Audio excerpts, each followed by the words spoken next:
Hi, this is Jacob Hornberger, president of the Future of Freedom Foundation, joined by Sheldon Richmond, the foundation's vice president, and this is the Libertarian Angle, our weekly internet show that brings you hardcore, pure libertarian principles and shares with you on the practicality of these principles, how they apply to the burning issues of our day.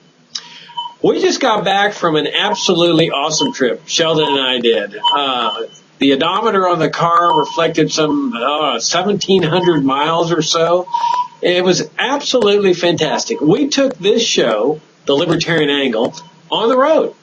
And we went to 5 college campuses in conjunction with the Young Americans for Liberty, one of the student-run groups that was inspired by Ron Paul's 2008 presidential campaign.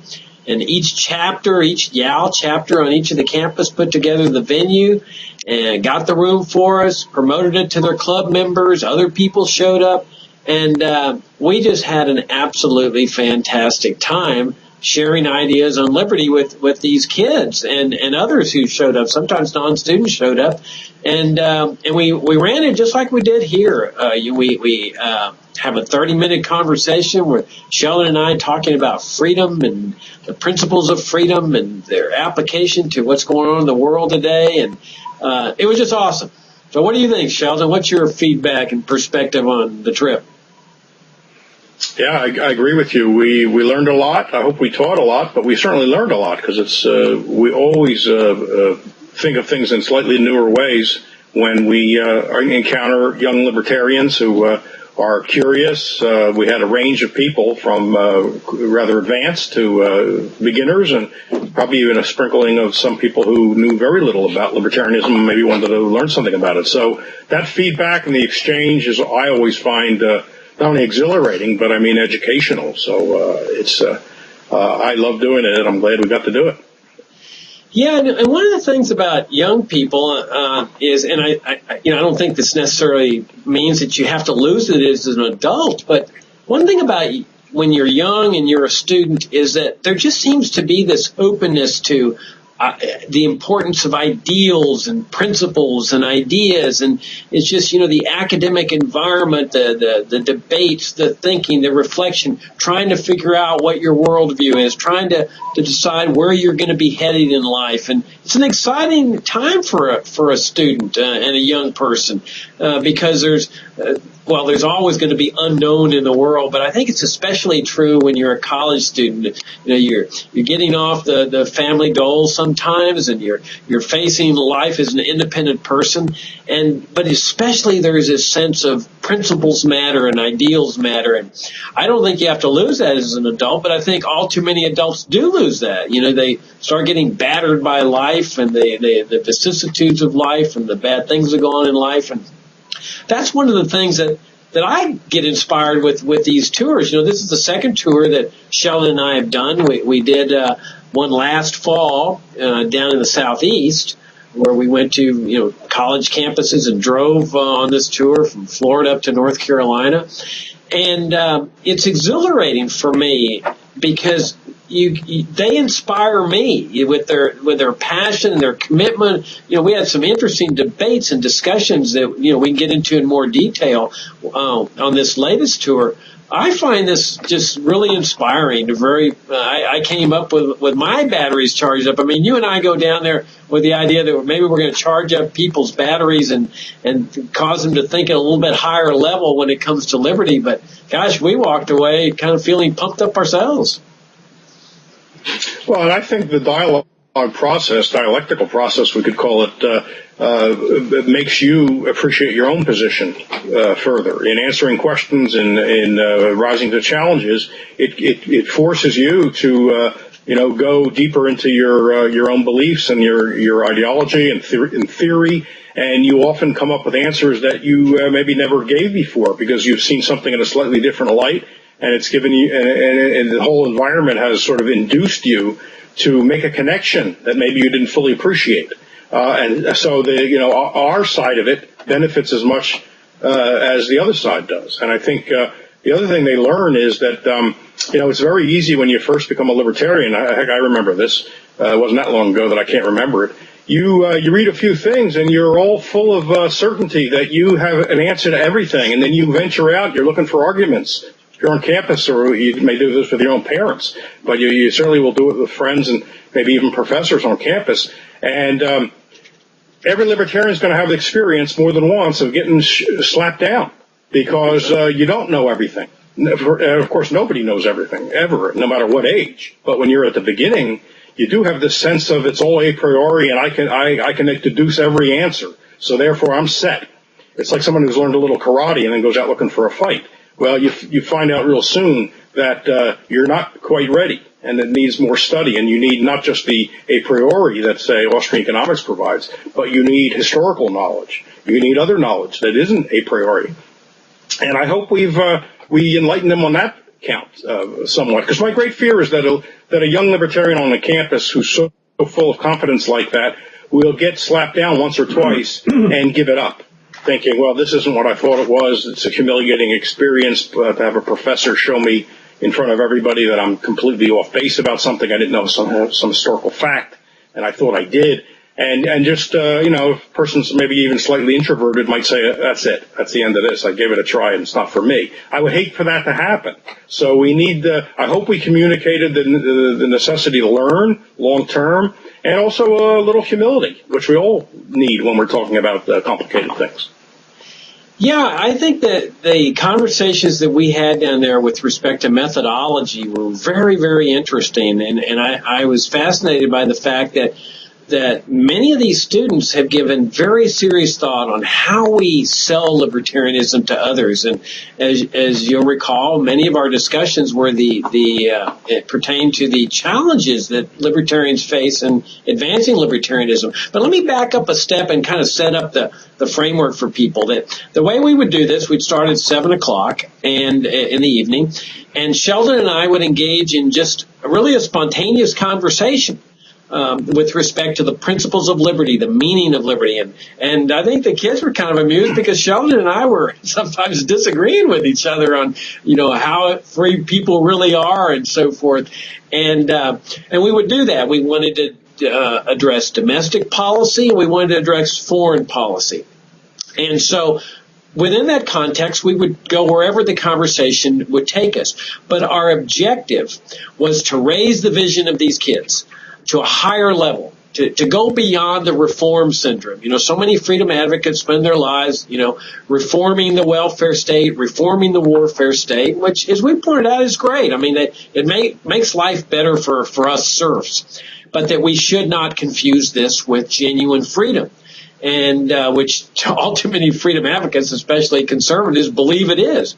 So we wanted to raise the vision of these students to a higher level, to say, look, if you want a genuinely free society, you got to dismantle these programs. You got to repeal Social Security and Medicare and Medicaid, not just Obamacare, but separate, not just religion in the state, but the economy in the state, charity in the state, education in the state, and then you got to dismantle this whole military-industrial complex, national security state apparatus, foreign interventionism, CIA, NSA, get rid of all the surveillance and so forth, and that only this is consistent with a free society. So that was our aim, to raise their vision to a higher level. And so we would converse for about 30 minutes, and then we would open it up to another 30 minutes of conversation with the students. And not just questions, which of course there were plenty, but we wanted to hear from the students. And the audiences were, we had enough, sufficient number of people there where everybody could participate. And so people were giving their comments and their perspectives, and even sometimes you'd see some debates breaking out between students, which is like, a teacher's dream, because you got those gears going up there in the front. So our objective wasn't necessarily to get, people agreeing with us on everything, but as much as it is to start thinking at a higher level. And so on methodology, some of these students were very aware of the difficulties that libertarians face in advancing liberty. And so they would bring up, well, how do we do this with people? How do we share these ideas without offending people, without turning people off? And of course, that's one of the great challenges of this movement, is how do we bring people into this movement without scaring them and, making them attracted to the concept of freedom. And so, Sheldon, I just thought that some of these conversations were absolutely fascinating, where the students really brought up some insights that were really worth considering and thinking about. Yeah, I think it was worthwhile that we drove home the message that some modest reforms are not what we're ultimately aiming at. But then we extended that by pointing out that it's not enough. We didn't just try to make them good libertarians or better libertarians. We tried to make them better advocates of libertarianism. In other words, no one of us has it in our power to abolish the NSA or the Social Security or corporate welfare or whatever you name. That's going to take more than one person to do it. Obviously, if one person could do it, it would have been done a long time ago. We wouldn't be sitting here talking about it. So our job is also to make them better advocates. In other words, they're going to have to persuade other people if this is going to happen. And so that was a lot of the conversation. It's not enough to say we need to abolish, not reform, but the question is, where do you go from there? It's not enough to just be thinking that internally. That doesn't get us any closer to freedom, the fact that we all think that. We also have to show people why they should think that, and that means furnishing arguments, furnishing historical narratives that support our claims, and so that was a good part of the conversation as well. Yeah, and it was interesting when we would talk about the meaning of freedom. I found that one of the more enjoyable parts of our exchange in the initial half hour. Because, one of my favorite quotes is Johann Goethe's famous quote that none are more hopelessly enslaved than those who falsely believe they are free. And I truly believe that sums up the plight of the American people, that they honestly believe that the welfare, warfare state way of life is freedom. They've been born and raised under this kind of system. They've been inculcated with the notion that they've grown up and been born in a free system. And so it's natural for them to think that this is a free society. Along come libertarians and they'll say, well, what do you libertarians want? And we'll say, well, we want a free society. And they look at us, what? You libertarians are crazy. We already have a free society. What are you talking about? And which I find a fascinating phenomenon. But then, you brought up an interesting point in response to that, which I'll let you go ahead and address. Well, I think we need to make sense to people. And by that, I don't mean trim our principles or withhold our principles, but speak in the language they understand. The fact is, the problem is not that we don't live in a free society. The problem is we don't live in a fully free society. People have a good measure of freedom, and this is something I try to bring out each night with the students. And so people are not crazy to think they have freedom. The problem is they don't have enough freedom, or by that I mean they don't have total freedom. Because there's an awful lot you can do without needing the government's permission. Certainly compare life in North Korea to life in the United States, and you can see the differences. You can get up in the morning and pretty much, do what you like. Now, there's lots of things you can't do, and that's where our job kicks in. Or the NSA may be watching you in some way. That's where our job kicks in. But to try to tell people they have zero freedom is not going to gain us credibility. And I'm afraid if we try to tell them that, they won't listen to anything else we say. Because they're going to say, well, if you believe that, then why should I listen to anything else you say? Obviously, I have a good measure of freedom. I mean, we were holding meetings 5 nights last week that you could regard as subversive. I mean, certainly you were telling people we don't have a free society. The government probably, is not generally happy that someone goes around saying that. And yet not once, this will be a news flash to the audience, I guess, not once in those 5 nights did the cops, a SWAT team, the special ops, or just the regular U.S. military burst in, round us all up, and we disappear forever because here we are, and this is after the events. So how can you convince people we're not free if they can just say, yeah, but look at the meetings you're holding, look at the web program you're doing, look at the stuff you're publishing every day and putting up on the website.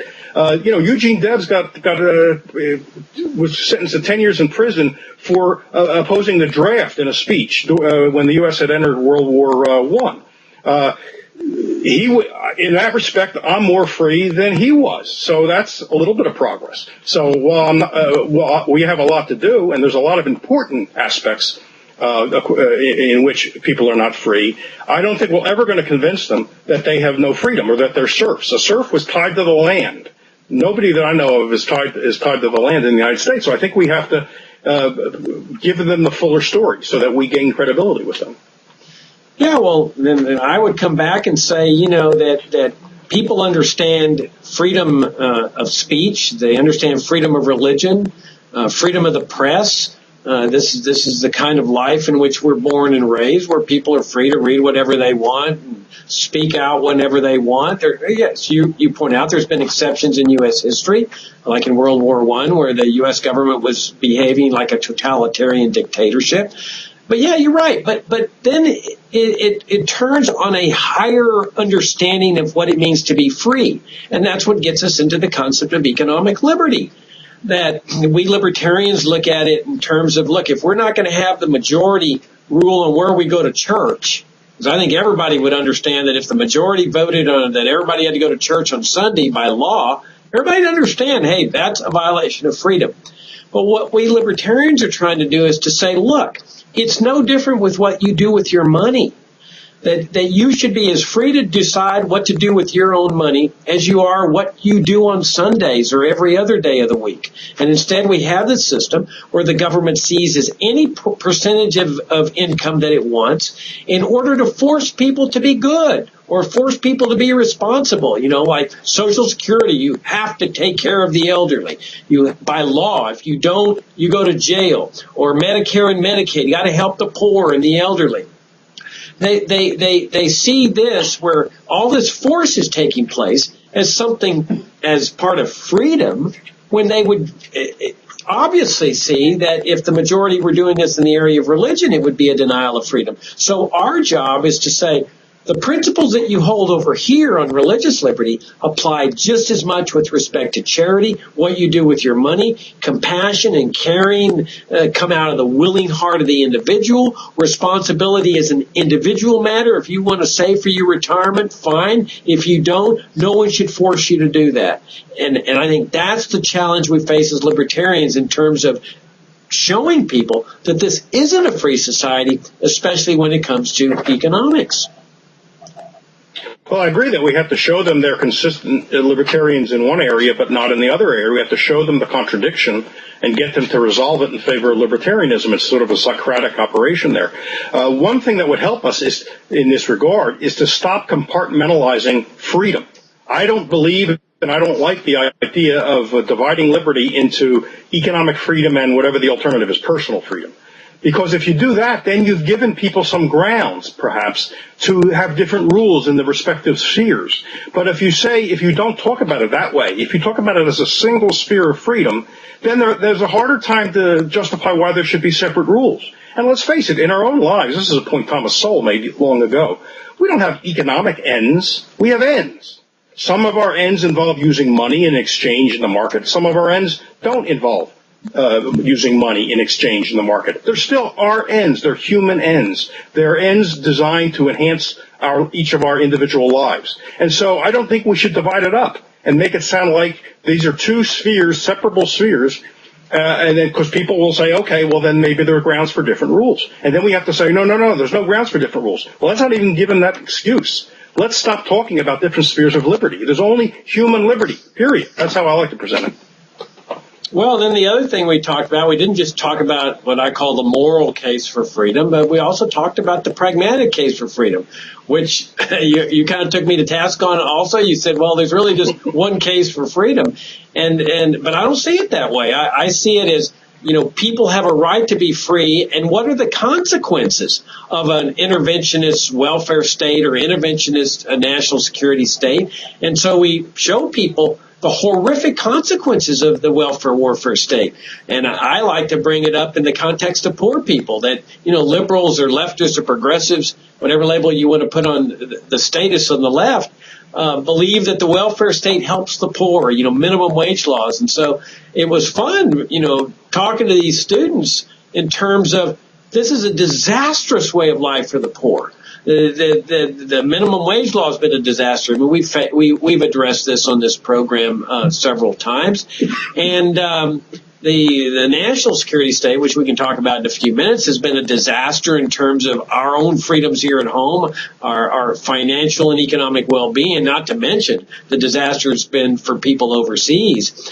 And so it was enjoyable to also, bring the attention to these kids of the pragmatic consequences of the welfare warfare state and how much better people would be off, especially the poor, if you have a genuinely libertarian society. Well, the way I tried to enlarge on the point was that consequences are morally relevant and morally important. So I didn't like the sharp division between the morality and the consequences. The other point I tried to make was utilitarianism, which focuses on, what creates the greatest pleasure, good, utility for the greatest number. That was originated as a moral theory by Bentham and the Mills and the people who have followed since. So we as a matter of just accuracy about the history of philosophy, we can't exclude utilitarian arguments from the realm of moral arguments. It is a form of moral argument. We may disagree with it and think it's not sound, but but that makes it just a wrong moral argument, not a non-moral argument. My approach, which just comes from the ancient Greeks, from Aristotle in particular, is that concern with consequences and concern with justice are mutually, co-determinant. They go together. And that's why I said there's essentially only one case. That doesn't mean you can't talk about consequences versus justice. But the idea that there are two separate realms, it was the only thing I was kind of resisting there. Yeah, well, I thought it was also very interesting how these kids were able to interact with you on a philosophical basis, a historical basis. It was clear that they had steeped themselves in some very, very deep stuff with respect to liberty. And I just found that to be one of the most exciting aspects of the program, where you could see the interaction from people who have self-educated, because it was clear that very few, if any, of these kids were receiving, learning education in Austrian economics, Mises, Hayek, Hazlitt, and yet they had a very, very good understanding of these principles. We all know that college professors, most of them are not teaching these things. So that means these kids are doing the same thing that we've done as libertarians, self-educated.